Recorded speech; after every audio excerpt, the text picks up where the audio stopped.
to you as a guide. So you need to question what you were given. I can't believe, boy, you go a hell or you blaspheme if you question and all these things. Okay? It's fear tactic that is designed to keep you right where you are at. Okay? That's just my view. But anywho, if you have your book Bible or your Google Bible, go ahead and open it up to the book of Joel. Now remember, I know people don't misconstrue my presence here as being anti-Bible, anti-God, or anti-religion. Me just don't endorse. I'm not anti anything. I just do not endorse any particular religion or denomination on my channel. All right. If you want to find somebody who endorse religion, then you all know where to go. You all got your devices in your hand. You all know where to go. But I do not endorse any particular religion or denomination. All right. When I'm here, I just read for us. Come and say a lot of you don't want to read the Bible. All right. Not true, Ghanaians, girl. Yeah, a lot of people can't be bothered with reading the Bible. And them just say, all right, because we never believe the Bible. Me I go one place named heaven. What is this? What is this? Yeah. So, oh. So therefore, I am reading for you. I remember saying me no understanding, you know. Yeah. What just Winsome, good morning, Sister Winsome. How are you doing? Happy Saturday morning to you, my love. Winsome say yes. I eat your do. Oh, you talk so. What do you mean, Sister Winsome? What do you mean exactly? Talk to me. Come in and get what you mean. Me not endorse the religion, Sister Winsome. Me not endorse the religion. Me not endorse the denomination. I'm not anti nothing. I just tell it as it is. I read the Bible and I say what is on the pages. I don't make up nothing. I don't add anything to it. I'm just reading it in my efforts to understand it for myself. Because I must understand what I'm reading. Even though, as you all have been with me, a whole lot of things in the Bible, when I read it, I don't understand it. And I'm sure I'm not alone. And even if I am alone, I don't have a problem with being alone in the misunderstanding of what I've read. You know, that's why I have to read twice and three times. And that's why I have to, communicate with others who have read the Bible so that we can share thoughts, share ideas. And I invite you as well to share thoughts and share ideas with me when we are reading the Bible, because it is supposed to be a learning experience, not a judging experience. I don't know anything. I will admit that. I don't know. I'm just reading and trying to understand it as I go along. Right, Gary and Doris? That's what I'm doing. So if you have something to contribute, like Sister Winsome has always done, if you have something to contribute, type it in the chat and let's talk about it. Your understanding of the text could very well bring us closer to an understanding of what we are reading than I might be able to in that particular instance. And so I welcome you to type in the chat and tell me what you think about what we're reading. Okay, fair enough? Okay.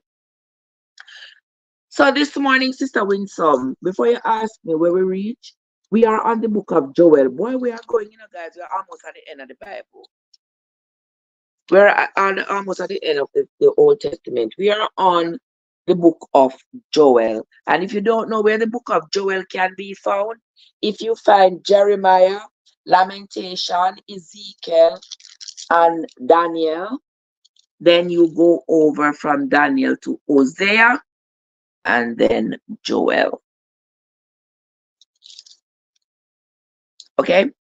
Let us begin. Sometimes when sometimes I talk too much before me start the reading of the Bible. But you know, when some there have to be a little prelude, you know what I mean? Before I just jump into the reading of the Bible. So welcome, guys. Thank you all so much for coming. I want to say thanks again. Chris, what you know, watch your when some come attack me now. What she say? She say you turn back Christian. That way you want. That's why you.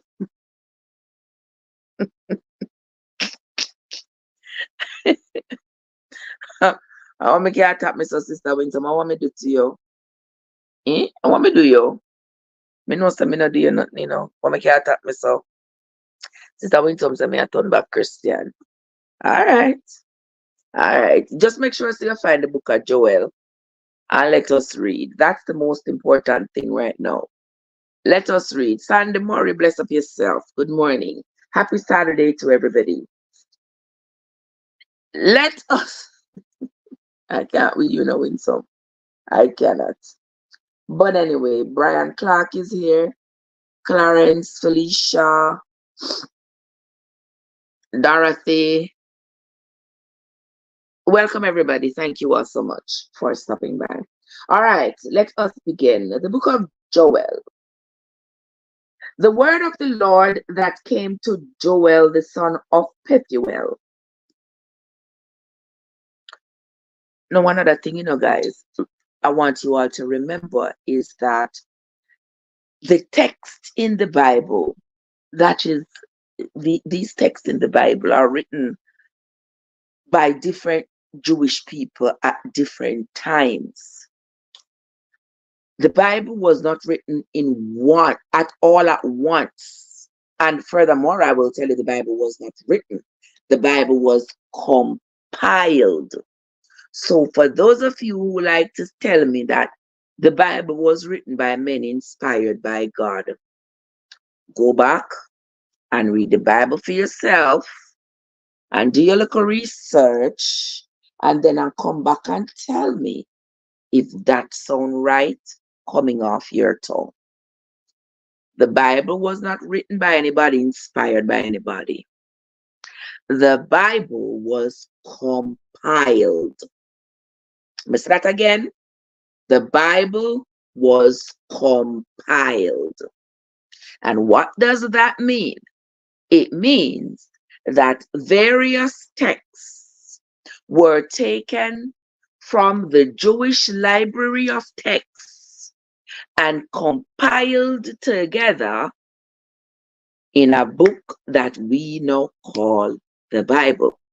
And that is why some of the stories end so abruptly. Joseph is here. Joseph, are you with that wait for now? Eh? Happy Saturday morning to you, Joe. I was waiting for you. Welcome. Welcome. I told one of my the Bible reading should I read up and done already. But I was waiting for you. But anyway, what am I gonna type in at the chat? And who just people? Yeah, so let me get back to that.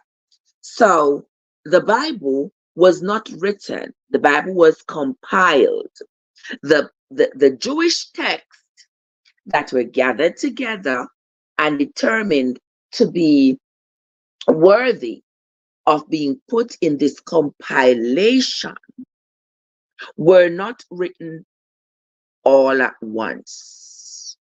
They were selected from amongst many, many, many Jewish texts. Now, remember, if you knew at all, that historically, Jews depended on their prophets. If they got to go to war, they have to consult with their prophets. If they have to sell land, if they have to buy land, if they have anything they had to do, they depended on their prophets to consult with their God to give them direction as to whether or not it was the right time. And we have seen in many instances in the Bible where they have said, we have gone, the prophet consulted God, and God said it was not time to go to battle. And they didn't go, and we have seen where if they went, they would have ended up dying.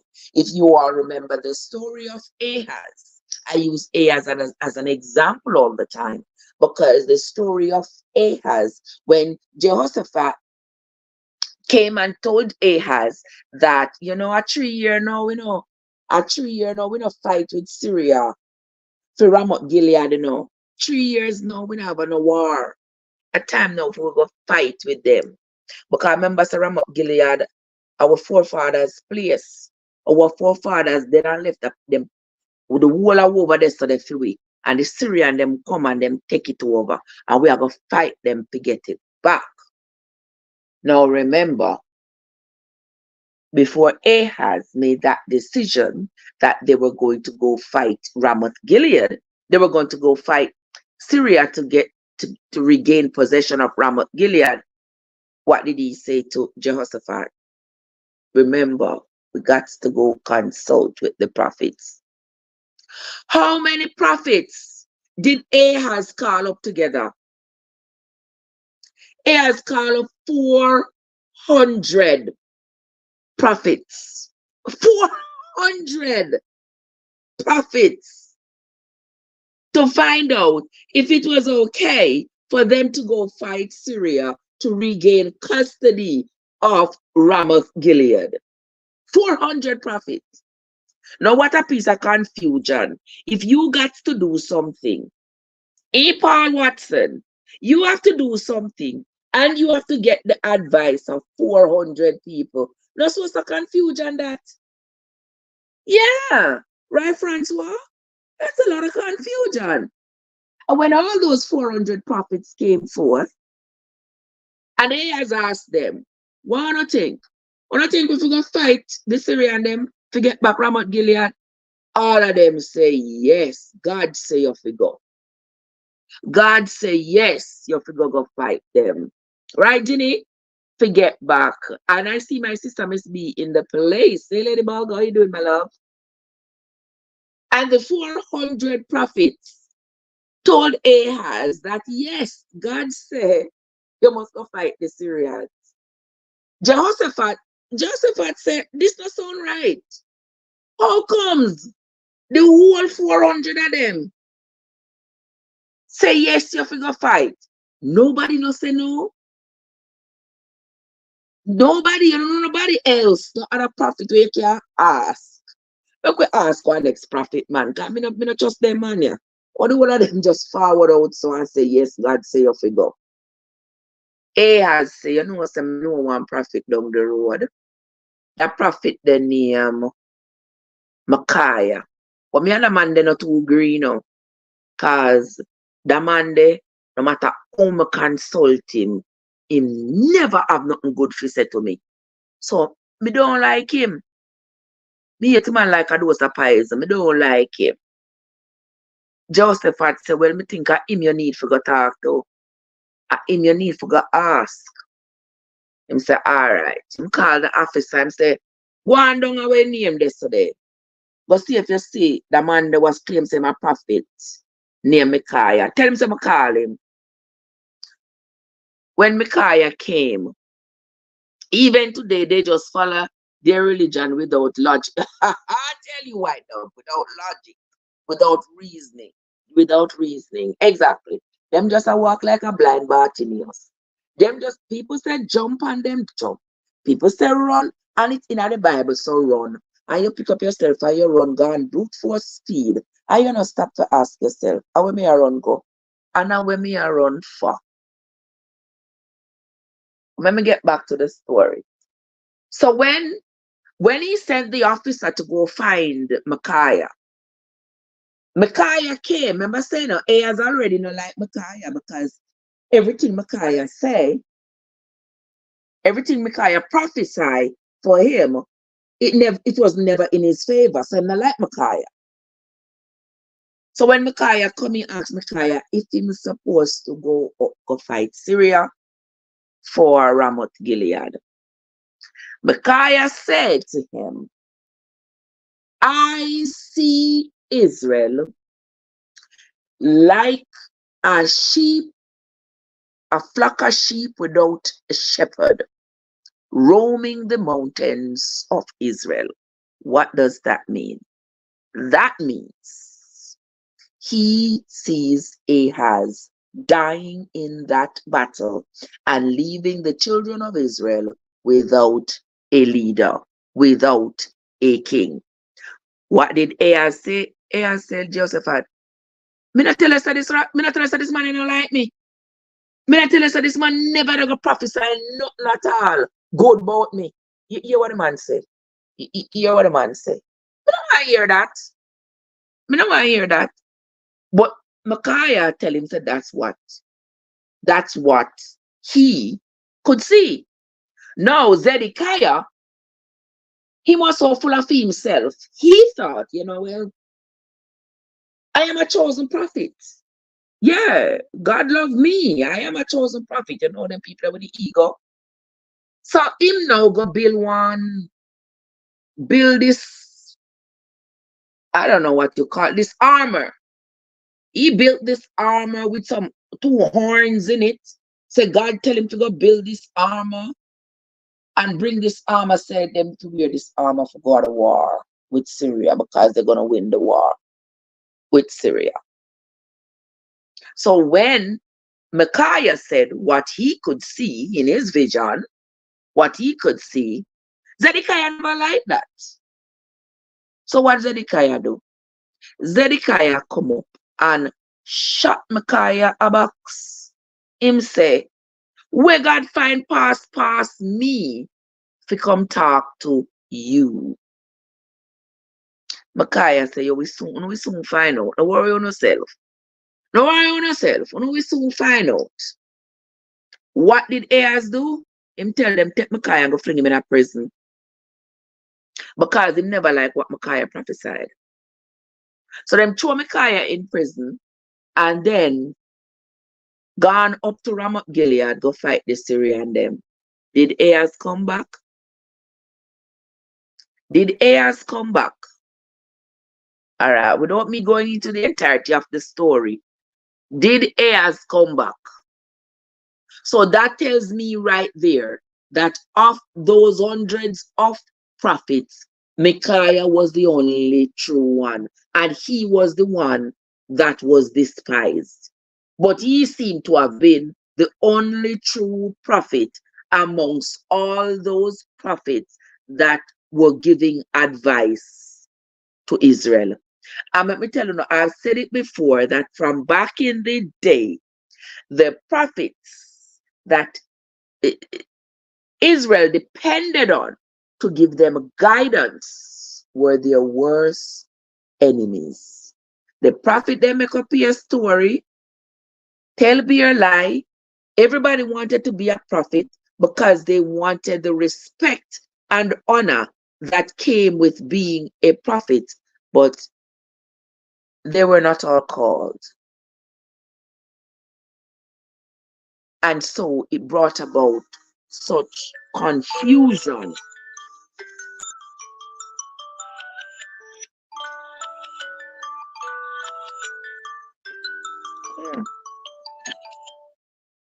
Yeah, they were not all called. Yeah, story them make up because they wanted honor, because they wanted to be respected. Everybody put on one long frock and come and say, them a prophet. And remember in life, it can either be yes or no.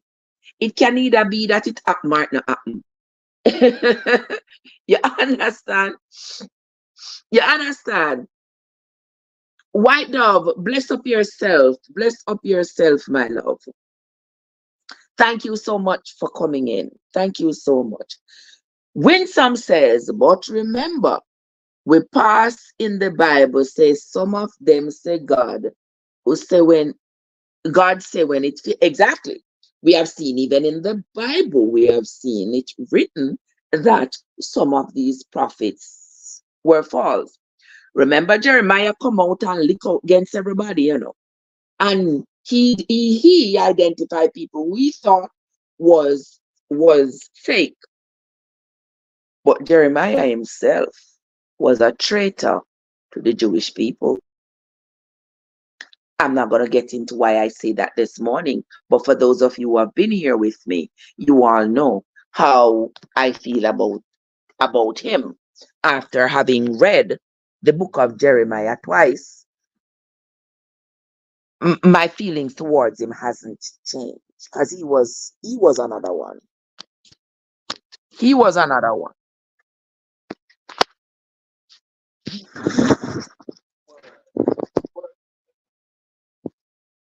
For Israel. Then the God tell them all these things that make you wonder how and why would God tell them some of the things that they say God told them? Because it was leading to nothing but utter destruction for the Jewish people. And that was quite conflicting to the presentation of the Jewish people that we read about in the first 5 books, where it was believed that they were the chosen people. They were the people that God was going to multiply exponentially. He was going to allow them to rule the earth, to have great wealth, to have great honor. Everybody else is going to respect them. Yeah. And I ask the question all the time, why would it have been that God would have chosen them over everybody else? What was it about the Jewish people? And I have come to the conclusion that it was a very creative way, because remember, the people around them, remember, they were in slavery in Egypt. They were they weren't considered to be much amongst the people. The people didn't really care for them, like like it would be like racism of today, where black people like my slaves them no amount too much. You get what I'm saying? That's how it was for the Jewish people then. So now the Jewish people needed to rise above how they were being seen by the other nations around them. We don't want to be seen as the lowest of the low. We don't want to be treated like the lowest of the low. We have to rise above this. And I think it was a very creative way for them to elevate themselves from poverty and slavery. So they came up with these grand stories that put them above the others. These grand stories that elevated them and motivated them to take the position of being, quote unquote, better than the people around them who historically didn't think much of them. That is my view. You don't have to share my view. We don't have to share the same view. But that is my view. And I have chosen to share that view regardless of how controversial it might be. I have chosen to share it with the world. That's just what I believe. Okay? They couldn't maintain that grandeur, that idea of grandeur that they had created for themselves. They were not able to maintain it because it was not steeped in reality. It was so imaginary. notice the other people who lived around them, those people were practical. They were practical in gaining wealth. They were practical in fighting and securing land and securing wealth. They were practical in that, while Jewish people were not being practical. And that is why they always lost to the people around them. And eventually, their whole empire that David had created, because you see, David was a smart man. David knew that wealth came with power, and you can't maintain power if you are dissolving your wealth. So David made sure that each time, remember David and the Syrian king of his time were very good friends, and every time David and the Syrian king had a conversation about them going together to fight, to fight anybody else for land. David knew that the exchange is going to exchange with this man is going to be for land. It's not going to be for something that's perishable. It's going to be for land. And that's how David was able to create this vast dynasty down there. But the people who came after him, them are young, but them are no sound. So they ended up over the years exchanging land for soldiers. They can't exchange land for soldiers. I'm gonna give you some soldiers. I'm gonna send 300 of my soldiers to help you fight. But in exchange for that, you have to give me 300 acres of land. And so over time, the Jewish people lost their power in the region. Let us continue reading. We are on to the book of Joel, Sister Winslow. Joel chapter 1. The word of the Lord that came to Joel, the son of Pethuel. Hear this, ye old men, and give ear, all ye inhabitants of the land. Hath this been in your days, or even in the days of your fathers?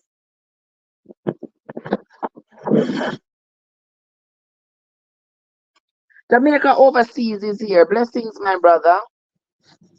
Oh, wait, sometimes I put my mouth on the phone. I put the phone behind me because I was charging it. It was about to die. Oh, sorry, Sister Winsome. I'm sorry. All right, now you have me. Are you hearing me better now? Lord, I know my mouth is loud, but mighty God. Sister Winsome. Let us continue, gentle people. Alicia D. Lewis. Oh, no, Alicia Ashley. Okay, let us continue. Verse 3.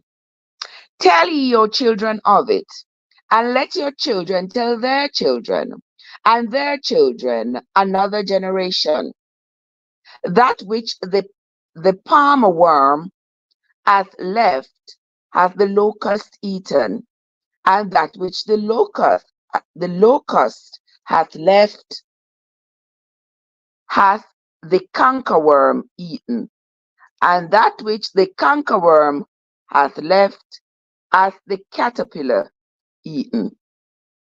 Awake, ye drunkards, and weep and howl, all ye drinkers of wine, because of the new wine, for it is cut off from your mouth. For a nation is come up upon my land, strong and without number, whose teeth are the teeth of a lion, and he hath the teeth of a great lion. He hath laid my vine waste, and barked my fig tree. He hath made it clean bait, and cast it away. The branches thereof are made white. Lament like a virgin girded with sackcloth for the husband of her youth. The meat offering and the drink offering is cut off from the house of the Lord. The priests, the Lord's ministers, mourn. The field is wasted. The land mourns, for the corn is wasted. The new wine is dried up. The oil languishes. Be ye ashamed, O ye husbandmen. Howl, O ye vine dressers, for the wheat and for the barley, because the harvest of the field is perished. The vine is dried up, and the fig tree languishes, the pomegranate tree, the palm tree also, and the apple tree, even all the trees of the field are withered, because joy is withered away from the sons of men. Gird yourselves and lament, ye priests. Howl, ye ministers of the altar. Come, lie at night in sackcloth, ye ministers of my God. For the meat offering and the drink offering is withholden from the house of your God. God bless up your nice clean self. Grace, William, and everybody else that's in the chat. Jamaica Overseas TV. Bless up yourself.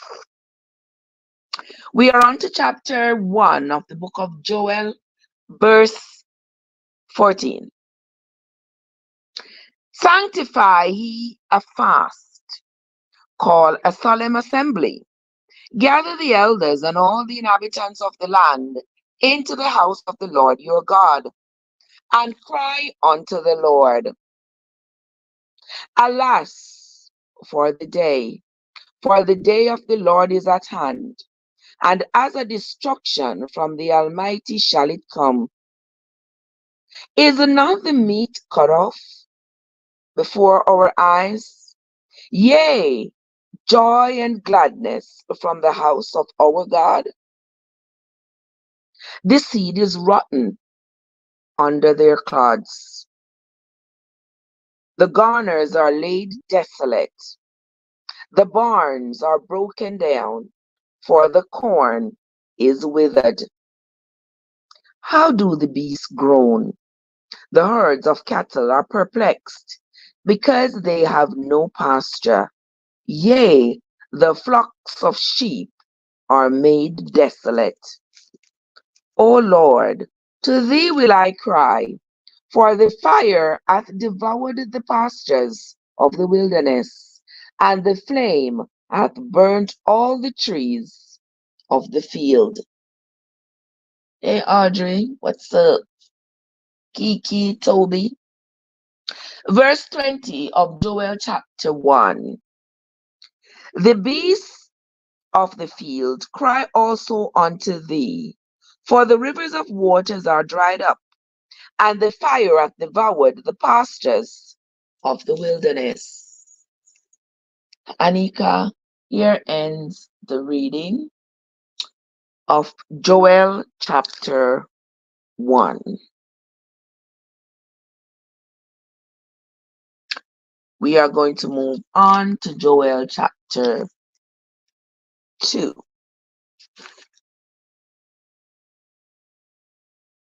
Joel chapter 2. Oopsie daisy. Oh my here. Joel chapter 2, my people.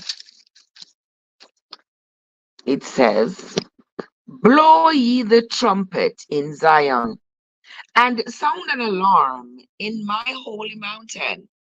Let all the inhabitants of the land tremble. For the day of the Lord cometh, for it is near at hand. A day of darkness and of gloominess, a day of clouds and of thick darkness, as the morning spread upon the mountains. A great people and a strong. Well, could be say It should have said a great and strong people. It said a great people and they're strong. But we're going to read it. We're going to read it like we would if it was written today. We are going to say a great and strong people. There hath not been ever the like, neither shall be any more after it, even to the years of many generations. A fire devoureth before them, and behind them a flame burns. The land is as the Garden of Eden before them, and behind them a desolate wilderness. Yea, and nothing shall escape them. Andrea is here, Joe is here. Blessings to everybody who is here. Bella is here. Verse 4 of chapter 2 of the book of Joel. The appearance of them is as the appearance of horses, and as horsemen, so shall they run. Like the noise of chariots on the tops of mountains shall they leap, like the noise of a flame of fire that devours the stubble. As a strong people set in battle array. Before their face the people shall be much pained. All faces shall gather blackness. They shall run like mighty men. They shall climb the wall like men of war. Let's read that again. Verse 7. They shall run like mighty men. They shall climb the wall like men of war. And they shall march every one on his ways. And they shall not break their ranks. Neither shall one thrust another. They shall walk every one in his path. And when they fall upon the sword, they shall not be wounded. They shall run to and fro in the city. They shall run upon the wall. They shall climb up upon the houses. They shall enter in at the windows like a thief. The earth shall quake before them. The heavens shall tremble. One of the people, I which them him a talk about. A angel them are demons. The earth shall quake before them. The heaven shall tremble. The sun and the moon shall be dark, and the stars shall withdraw their shining.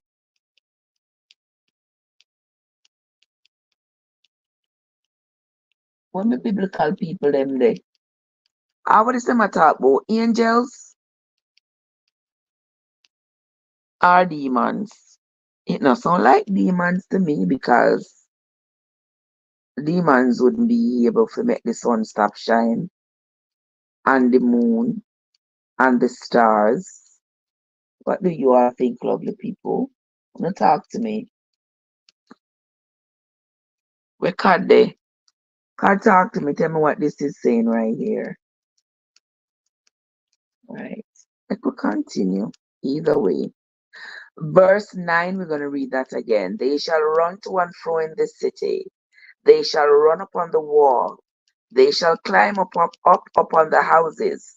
They shall enter in at the windows like a thief. The earth shall quake before them. The heavens shall tremble. The sun and the moon shall be dark, and the stars shall withdraw their shining. And the Lord shall utter his voice before his army, for his camp is very great. For he is strong that executes his word. For the day of the Lord is great and very terrible, and who can abide by it? Therefore also now saith the Lord. Now remember, when the Bible says saith the Lord, don't forget, don't forget that this is a person who is writing, and this is an ordinary man writing, but he's writing what he believes the Lord has said to him. Remember, most of these books in the Bible are written by ancient Jewish prophets. Yes, I said Jewish.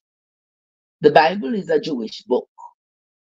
Every single book of the Bible was written by a Jew. So if you don't like to hear it, close on your ears, but it is the truth. Okay?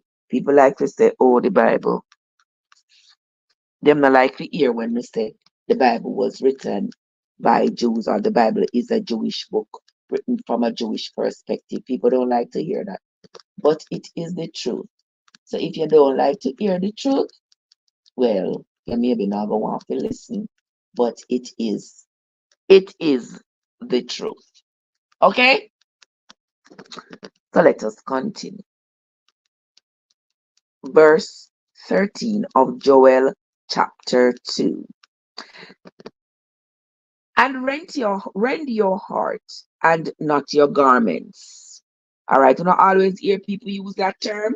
Render your heart, but not your garment. You can come in a church wearing just about anything because God surrender your heart, but not your garment. We're gonna read this part here again because that phrase comes up amongst us so frequently that it does behoove us to know what that phrase means, who said it, when was it said, why was it said, and under what circumstances, and get the context of it.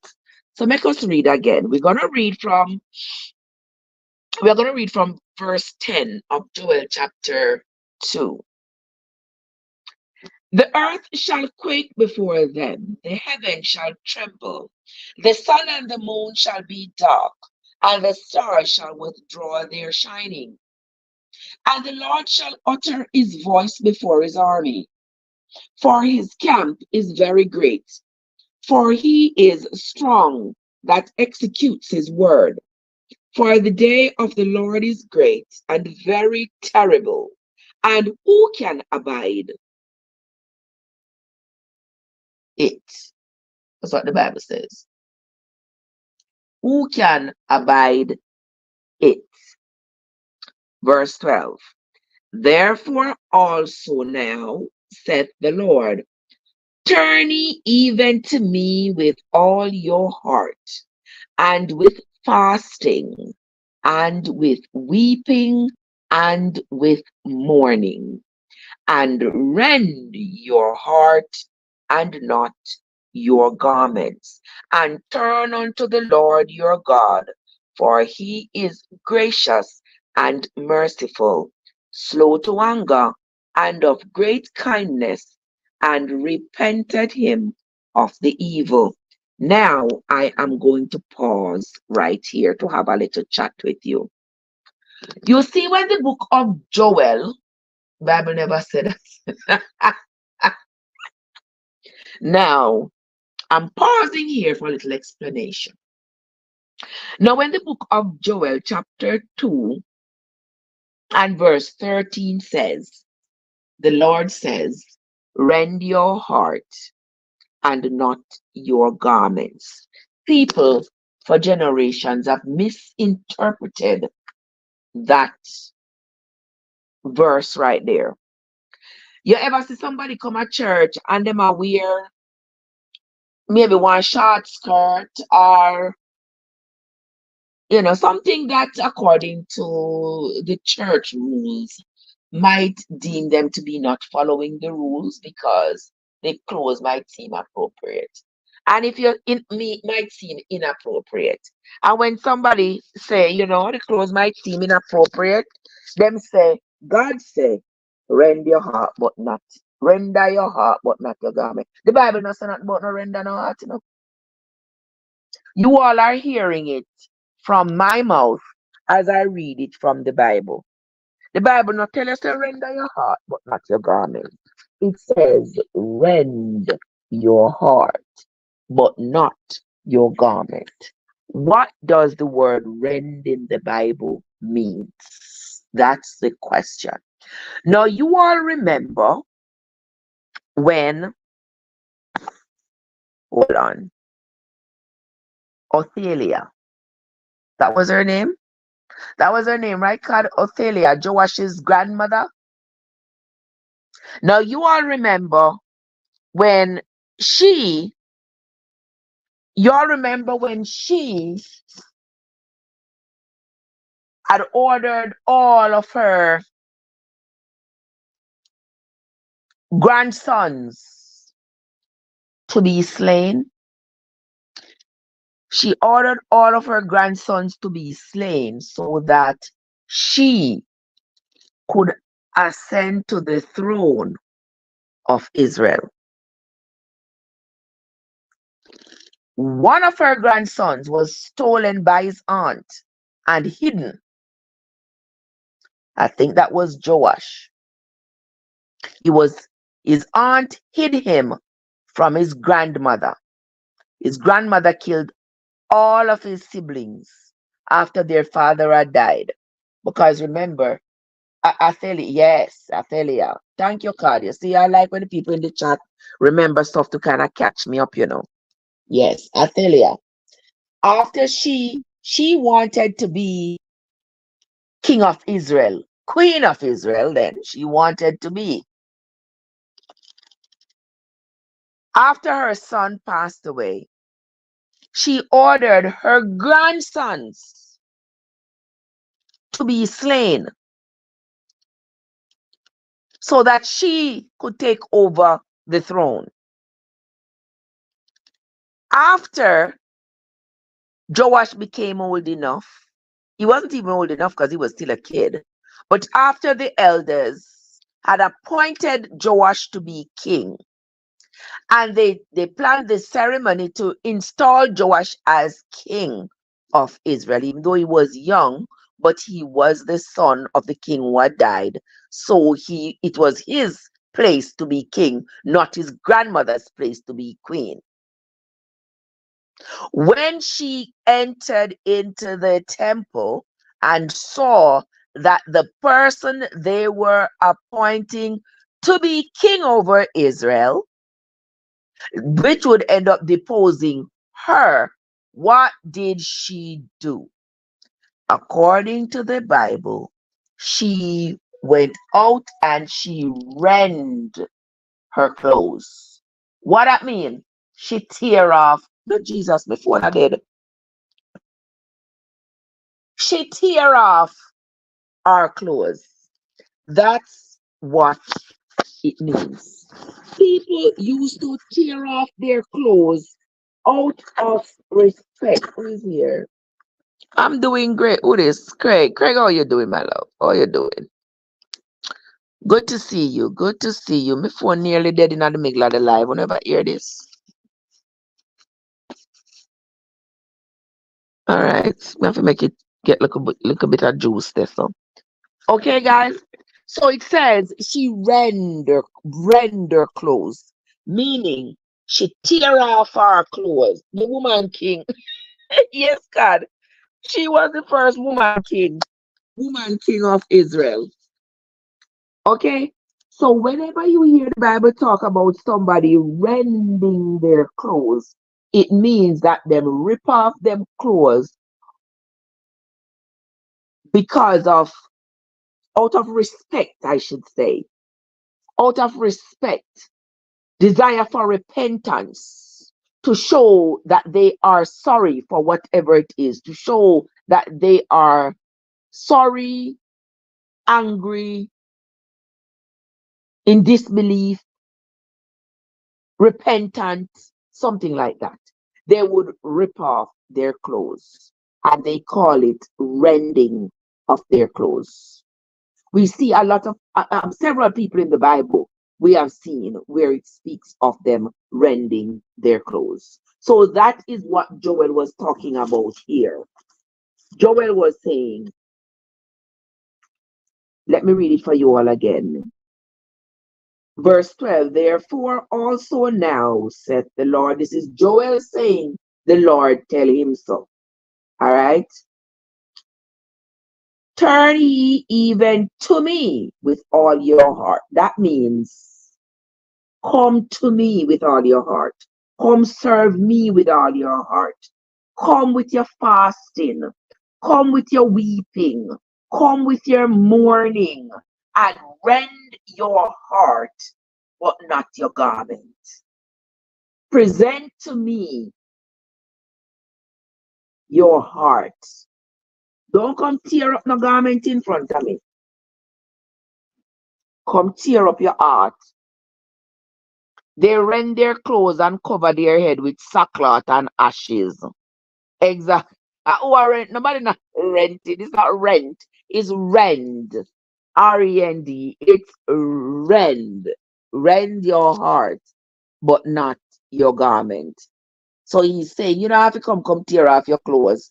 For sure me, say you are repentant of what you have done, or you are upset with yourself for what you have done, or you want to prove to me that you are so sorry. You don't have to rip off your clothes for that. Present your heart to me clean and pure. Okay? So when anybody telling you anything about render heart or not garment, the Bible no says so. Okay? All right. So now we have discovered another truth in the Bible. Let us continue. Craig, me soon forward. Let us continue, my friends. Verse 14. Who knoweth if he will return and repent and leave a blessing behind him, even a meat offering and a drink offering unto the Lord your God? Blow the trumpet in Zion, sanctify a fast, call a solemn assembly. Gather the people, sanctify the congregation, assemble the elders, gather the children, and those that suck the breasts. Let the bridegroom go forth of his chamber, and the bride out of her closet. Let the priests, the ministers of the Lord, weep between the porch and the altar, and let them say, Spare thy people, O Lord, and give not thine heritage to reproach, that the heathen should rule over them. Wherefore should they say among the people, Where is their God? Then will the Lord be jealous for his land and pity his people. Bless up yourself. Love you too, my dear. Bless up yourself. Let me see what it says. Maybe later have to be some. Okay, my love. No problem at all. No problem. No problem. Be safe. Be safe. Let's continue.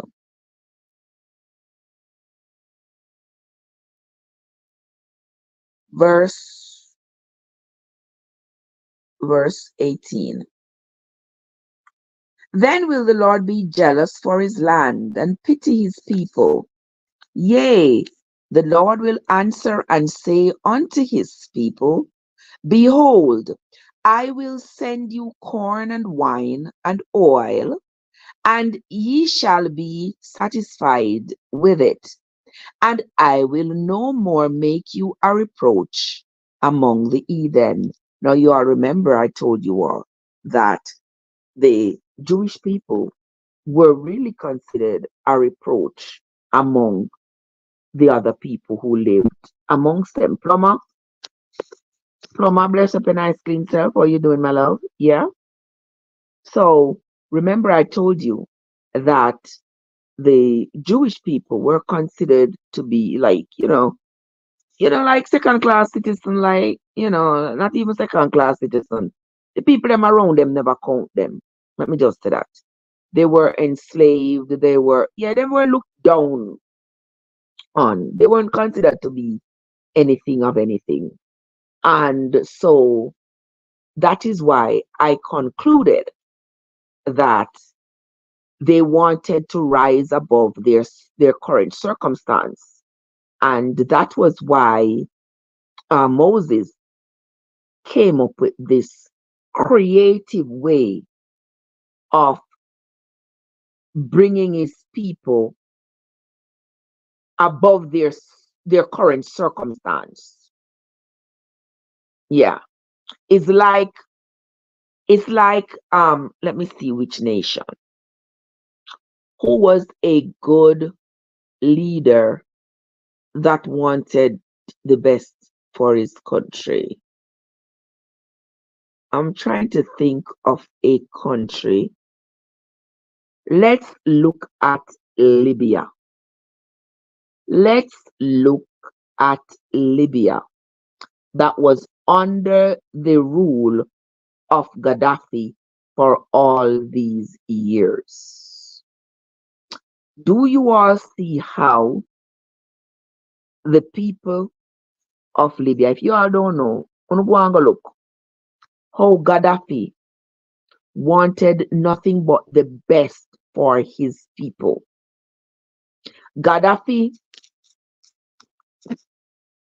ensured that his people, everybody, didn't want one set of people to be wealthy and the rest of the people to be poor. He wanted wealth to be stretched across the entire Libya. He always posited that Libya had enough resources, that the Libyans should not be beggars. The Libyans should not depend on the West for anything because they had more than enough resources to go around so that everybody could be satisfied. And that, in my book, represented a good leader. A leader who wanted the best for his country and his fellow men. And this reminded me of Moses. Moses wanted the best for the children of Israel. Moses lamented the unfair charters that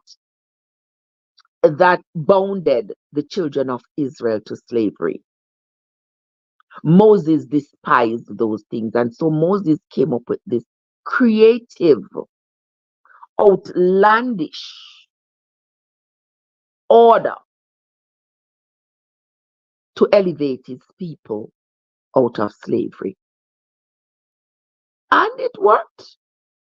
It worked because he was able to gather them up, the thousands and hundreds of thousands of them, and march them out of out of Egypt, out of slavery, and march them all the way. You understand? And march them all the way through a wilderness where they could have walked through in 10 days.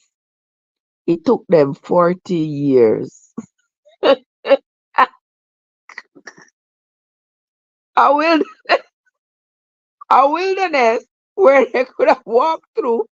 It could have taken them 3 days. It could have taken them 3 days to walk from Egypt to reach across the River Jordan.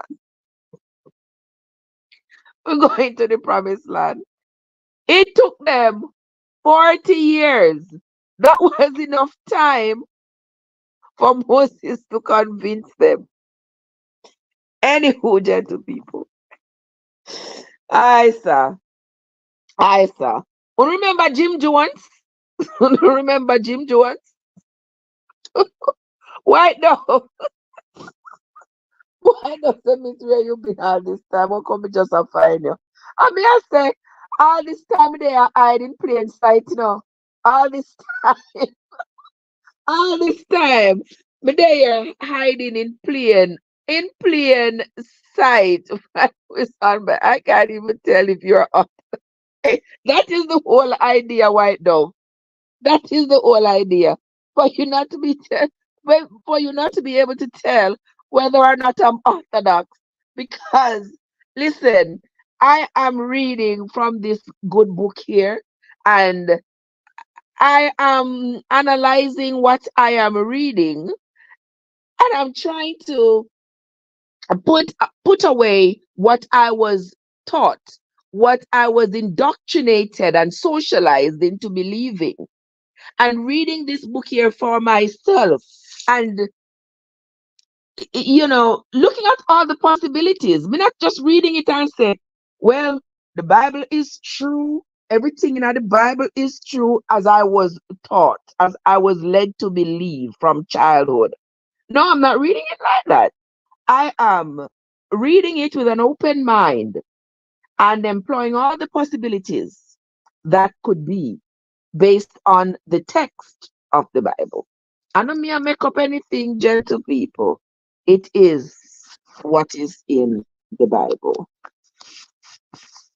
Watch us so.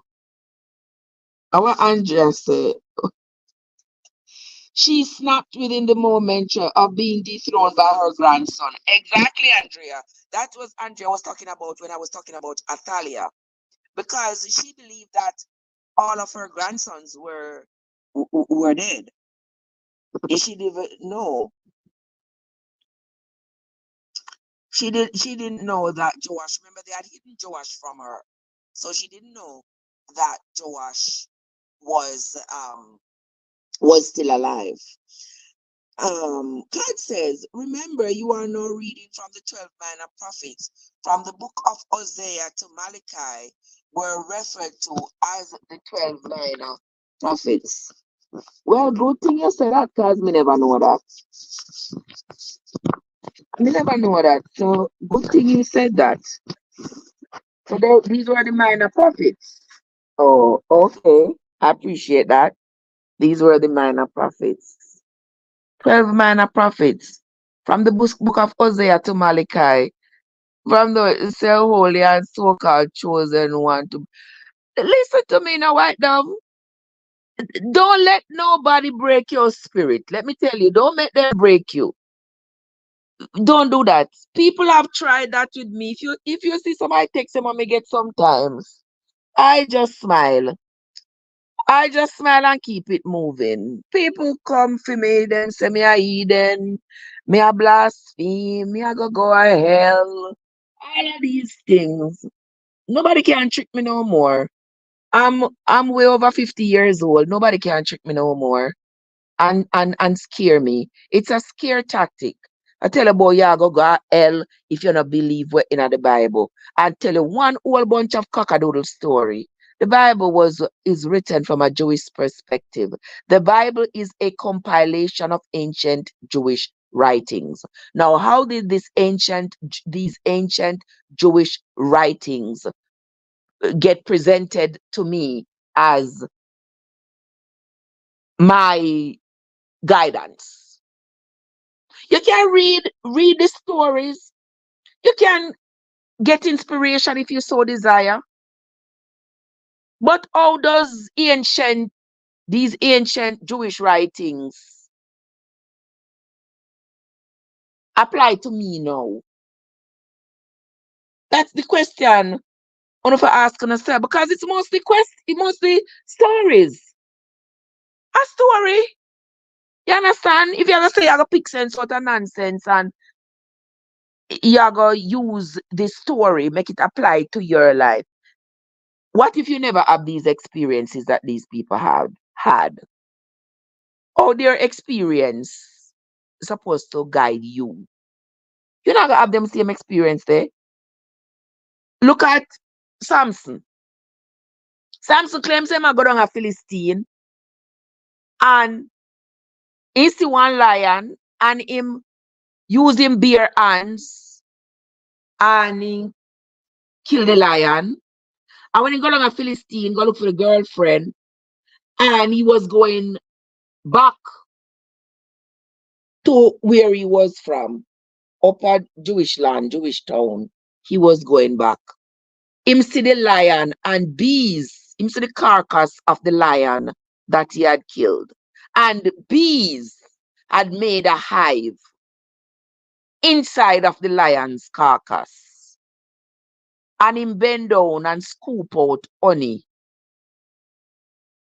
out of him bend down and scoop out honey out of the lion's carcass and carry the honey go give mother and him father for drink, for eat.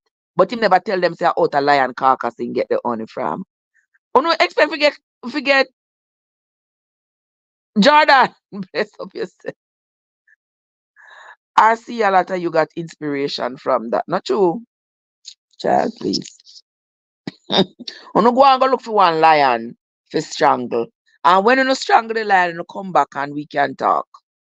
Okay? All right. Let us continue. Let us continue with this, with the reading.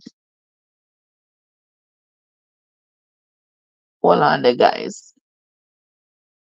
I don't know when me do with my glasses. I'm thinking of the car, or one pocketbook somewhere about the place. But anyway, let us continue.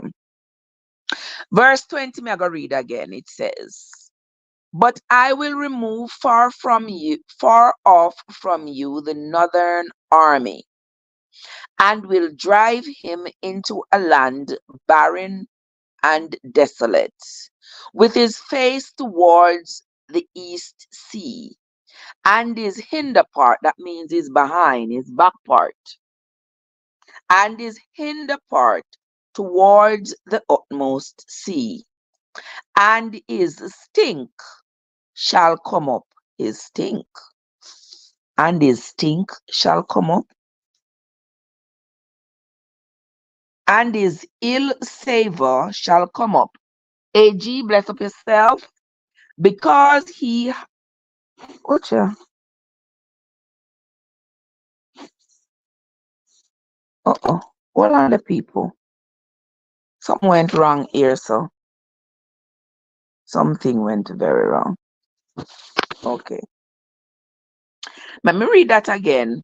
"And his stink shall come up, and his ill savor shall come up, because he hath done great things." AG, AG, any day I get to put, every day I get to put that big foot up. Trev, don't say that, don't say that, don't say that, don't say that. Me not, me not go. AG, why you provoke me this morning? When you see me come and read the Bible this blessed Sabbath morning, why you come and provoke me?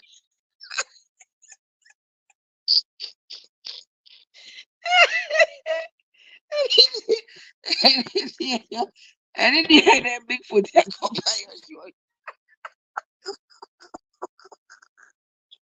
That is so wrong, Trev. But anyway, it sounds funny to me to say it. So I remember guys, this is my space. So not gonna hear me being funny and crazy at the same time. But anywho, blessed one, AG, blessed one, please tell AG if you stop provoke me now. Because I'm there here I read the Bible in peace. And AG come and provoke me. Alright, let us continue with the reading. Our God say, the stench, God said this stench from their carcass. But God, I don't understand how we call it strength. And then it said because they have done great things. I was listening to hear when it started talking about stench and stuff. I was here waiting to hear that somebody had done something wrong. Why stench was used. But it said because he hath done great things. So right there's a kind of have me a little bit not confused. A little bit confused right there. But we have to continue reading and then we will see what else we come upon. That might give us some clarity. Okay, guys? Let's continue. Verse 21. "Fear not, O land, be glad and rejoice, for the Lord will do great things. Be not afraid, ye beasts of the field, for the pastures of the wilderness do spring, for the tree bears her fruit, the fig tree and the vine do yield their strength. Be glad then, ye children of Zion, and rejoice in the Lord your God. For he hath given you the former rain moderately, and he will cause to come down for you the rain, the former rain, and the latter rain in the first month. The former rain and the latter rain card. All right, let's continue. Verse 24. And the floors shall be full of wheat, and the fat shall overflow with wine and oil. And I will restore to you the years that the locust hath eaten, the cankerworm, and the caterpillar, and the palmer worm, my great army which I sent among you.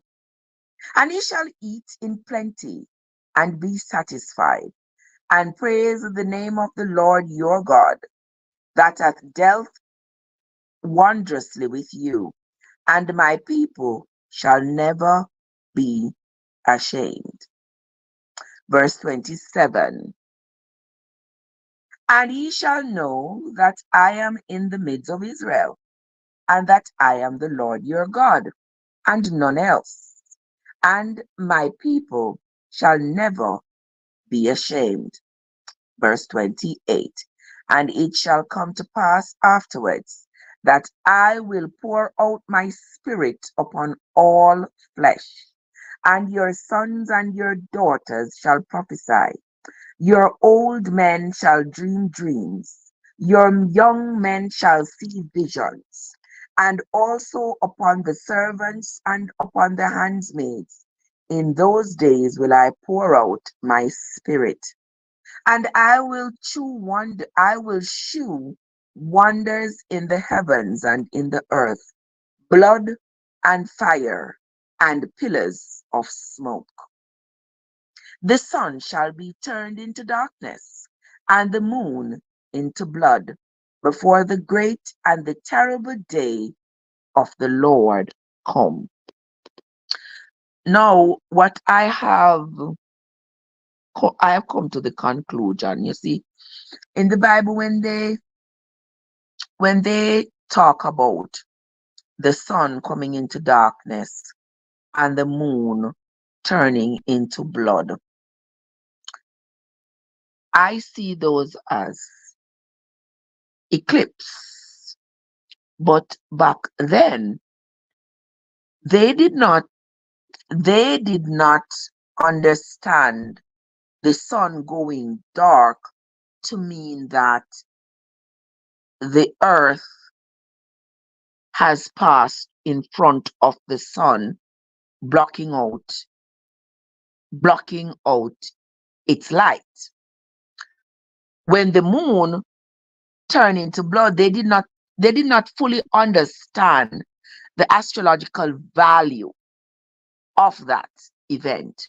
So they saw it as wonders from their God, as a message from their God.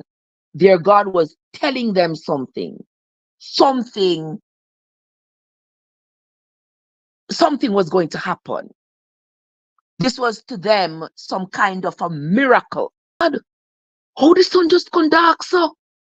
My God, how the moon changed color. The moon turned into blood. Yeah, so for them, it was an epic event that they attributed to their God showing them a sign. For us, when we see the moon turns into blood, the moon gets red, we know that it is an eclipse.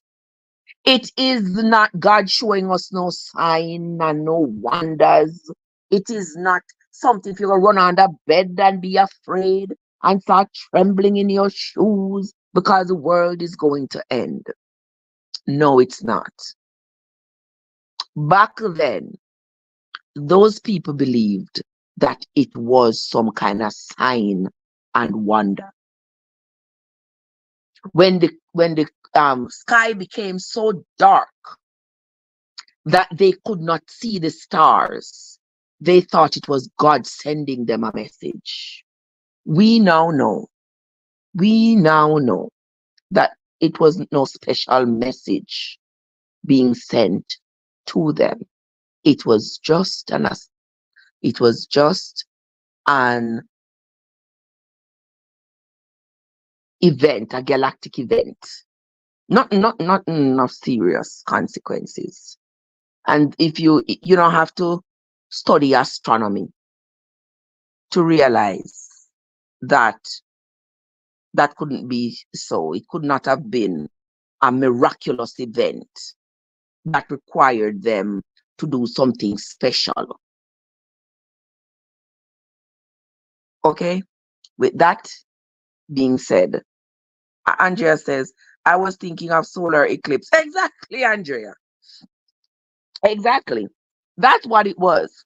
So you will find that a lot of authors in the Bible will talk about this the sun turning dark and the moon turning into blood. They will talk about it with such reverence as though it was some kind of a sign that something was going to happen. And anything that happened to them immediately afterwards, they would attribute it to that event. We now know. We now know better. Okay? So much so that astrologers, so much so that astrologers can pinpoint when one of these events is going to occur. Back then, they could not pinpoint when it was going to occur, but they would know that it's going to occur again because their foreparents would have told them, you know, say one time this sun did go dark and we couldn't see nothing. We couldn't see nothing for 24 hours. The place dark like midnight. We couldn't see no star. We couldn't see nothing. A tilly lamp we have to use to see round. And me say, mighty God, everybody go down on their knee. And we pray and we pray. And me say the next day when we go out of the way, you see, the whole of my scaly animal them drop down dead. You think that had anything to do with the eclipse? It have nothing to do with the eclipse. Maybe in the darkness, man, they go slay the animal them. But from that experience, they decided that these events were going to continue to occur among us. But it is our God talking to us, telling us something, and we have to interpret that. So that's what they did. What would the Bible say about shooting stars? I don't want to say anything too soon, Andrea. I think I read something in the Bible that talk about stars falling out of the sky, and I believe those are shooting stars. Yeah. I don't remember exactly where, but I believe I read something in the Bible where it talked about the stars falling out of the sky. And those are just shooting stars. Yeah, no great religious event. Yeah, that's my view. But anyway, we are going to continue. So here they say, we're going to read again verse 27. And he shall know that I am in the midst of Israel, and that I am the Lord your God, and none else. And my people shall never be ashamed. And it shall come to pass afterwards that I will pour out my spirit upon all flesh, and your sons and your daughters shall prophesy. Your old men shall dream dreams. Your young men shall see visions. And also upon the servants and upon the handmaid, in those days will I pour out my spirit, And I will shew wonders in the heavens and in the earth, blood and fire and pillars of smoke. The sun shall be turned into darkness, and the moon into blood, before the great and the terrible day of the Lord come. And it shall come to pass that whosoever shall call on the name of the Lord shall be delivered. For in Mount Zion and in Jerusalem shall be deliverance, as the Lord hath said, and in the remnant whom the Lord shall call. Here ends the reading of the book of Joel, chapter 2. That is where we are going to end the Bible reading for this morning. To everybody who came into the live, I want to say thank you all so much. I think I have talked enough as I have been reading. So there is not really much left to unpack, except I'm going to be repetitive and keep, saying what I have already said. So I'm going to spare you all this morning. All right. That is where we are going to end the reading of Joel chapters 1 and 2. I want to say thanks to those of you who came into the reading.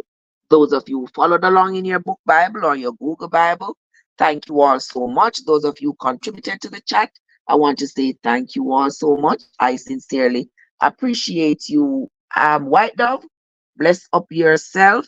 Everybody else in the chat, Card and Winsome and Andrea, Blessed One, AG, Joseph. So many people, I can't remember everybody. But I want to say thank you all so much for coming. When we come back tomorrow, we will be reading Joel chapters 3 and 4. D, how you doing? Jordan, bless up yourselves. Plumber was here as well. Right. When we come back tomorrow, we will continue the reading of Joel chapters 3 and 4. Until then, my friends, have yourselves a great Saturday.